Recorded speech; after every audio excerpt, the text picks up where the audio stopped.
जय श्री कृष्ण दोस्तों, मैं नीलिमा शर्मा प्रार्थना के महत्व में आप सभी का स्वागत करती हूँ। दोस्तों, क्या आप जानते हैं कि वर्ष में एक दिन ऐसा भी होता है जब स्वर्ग के द्वार सामान्य नर नारी के लिए भी खुले रहते हैं, और वो दिन होता है कार्तिक मास की शुक्ल पक्ष की चतुर्दशी तिथि का। इस दिन को बैकुंठ चतुर्दशी के नाम से भी जाना जाता है। इसे हरिहर यानी कि भगवान विष्णु और भगवान शिव के मिलन के दिन के रूप में भी जाना जाता है। ऐसी मान्यता है कि जो भी इस दिन भगवान विष्णु और भोलेनाथ का पूजन साथ में करता है, उसके लिए स्वर्ग के द्वार हमेशा खुले रहते हैं और उसे मरने पर मोक्ष की प्राप्ति होती है। तो चलिए जानते हैं कि बैकुंठ चतुर्दशी के दिन स्वर्ग के द्वार खुले रहने के पीछे का पौराणिक कारण क्या है। एक पौराणिक कथा के अनुसार एक बार जब सभी देवता असुरों के आतंक से बहुत परेशान हो गए, तब सभी देवता भगवान श्री हरि जी के पास बैकुंठ लोक को गए और देवताओं ने सारा वृतांत उन्हें कह सुनाया। यह सुनकर भगवान विष्णु ने कहा, आप सभी लोग अपने अपने लोक को जाइए, मैं पृथ्वी लोक में जाकर भगवान शिव को प्रसन्न करने का प्रयास करूंगा। अब वही इस समस्या का कोई समाधान करेंगे।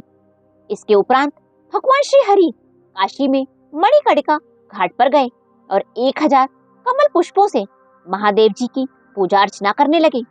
परंतु जब श्री हरि स्वर्ण पुष्प महादेव जी को चढ़ा रहे थे, तब उसमें से एक पुष्प कम पड़ गया, जिसे महादेव जी ने श्री विष्णु जी की परीक्षा लेने के उद्देश्य से उस पुष्प को स्वयं कहीं छिपा दिया था।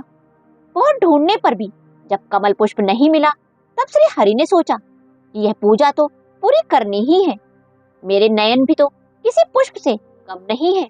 यही सोचकर श्री विष्णु जी जैसे ही अपनी आंख निकालकर महादेव जी को चढ़ाने लगे, यह देखकर महादेव जी वहां स्वयं प्रकट हो गए और उन्होंने विष्णु जी से कहा, इतना कठिन कार्य तुम्हारे सिवा कोई और नहीं कर सकता था। भोलेनाथ विष्णु जी के भक्ति भाव से इतना अधिक प्रसन्न हुए कि उन्होंने विष्णु जी को कमल नयन एवं पुंडरीकाक्ष नामों से संबोधित किया और अत्यंत प्रतापी सुदर्शन चक्र प्रदान किया तथा उस दिन कार्तिक मास की शुक्ल पक्ष की चतुर्दशी तिथि थी।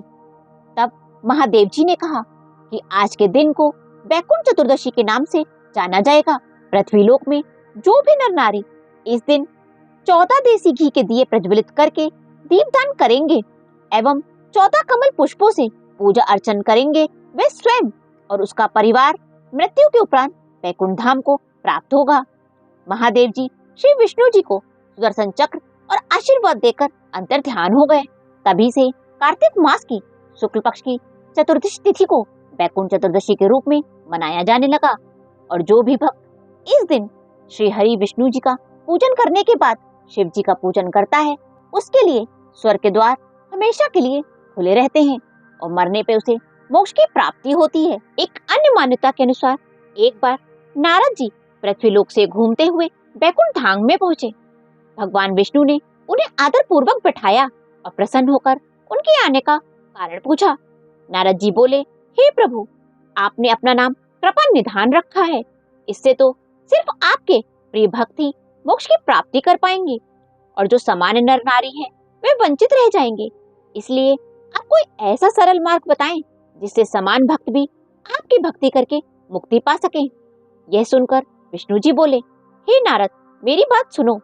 कार्तिक मास के शुक्ल पक्ष की चतुर्दशी के दिन जो भी नर नारी व्रत का पालन करेंगे और श्रद्धा भक्ति से मेरी पूजा अर्चना करेंगे, उनके लिए स्वर्ग के द्वार साक्षात खुले रहेंगे।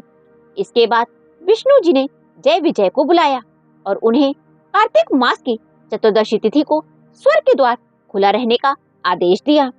भगवान विष्णु ने कहा कि इस दिन जो भी भक्त मेरा नाम लेकर थोड़ा सा भी पूजन करेगा, वह बैकुंठ धाम को प्राप्त होगा। दोस्तों, आपको ये जानकारी कैसी लगी नीचे कमेंट बॉक्स में अवश्य बताइएगा और वीडियो पसंद आया हो तो उसे लाइक और शेयर करना ना भूलें। बोलो विष्णु भगवान की जय, बोलो भोलेनाथ की जय।